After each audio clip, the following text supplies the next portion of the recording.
Now, what's up, YouTube? I told you I was gonna give you the rest of the story about me and the secretary. Her name was Laura Morrow. I remember this woman. I was at South Central Correctional Facility in Clifton, Tennessee. And back then, you know what I'm saying, I was working out every day. My body was right, you know what I'm saying, I stayed in shape. I worked for the unit manager. Unit manager is right up under the warden if you don't know. You know what I'm saying? They kind of run a facility, you know what I'm saying? They report to the warden or whatever. And I worked for her. So the secretary, Laura, you know what I'm saying, she used to keep her eye on me all the time, but I didn't think nothing about it. This white woman right here, you know what I'm saying, in Clifton, Tennessee. Clifton, Tennessee predominantly was all white people. You know what I'm saying? Outside of the prison, it was nothing but white folks. So I knew this woman, she was from around the way around there. So I'm saying to myself, this woman don't know nothing about no black man. What would she know about me? But she always kept an eye on me. And I tell you all the time, I was gangster disciple back in the days. I got out of that, but John, he was out of Memphis, Tennessee. Called them white folks. He used to tell me all the time that this woman, you know what I'm saying, had her eyes on me and she liked me. So, you know, I've been in prison at the time for like 5 years. So I went to Miss Morrow one day and I was like, hey, Miss Morrow, I want to ask you something, but I don't want to get in no trouble. You know, I don't want anything to happen to me. She said, Carlos, you can ask me whatever you want to.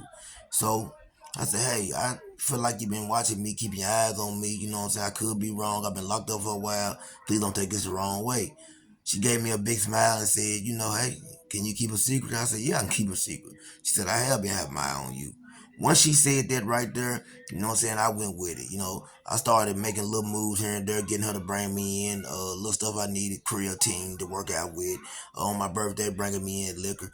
Now, at the time, you know, I hadn't had the opportunity. I had been without sex or whatever for over 5 years. So one day, the unit manager had a meeting with the warden. So I was at the annex, which is minimum security now.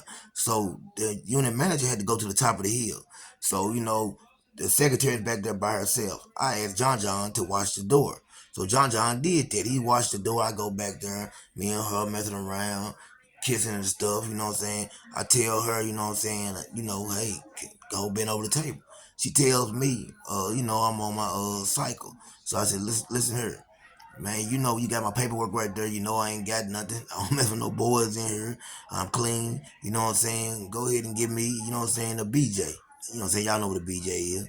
So, man, to make a long story short on that end, I didn't last a good 30 seconds behind that. So that's how I got my first BJ in prison. You know what I'm saying? And I met with Miss Moore for a long time after that, up until I got out. And when I got out, she came and seen me the very first day I got out. No, the second day I was out. Don't let me lie.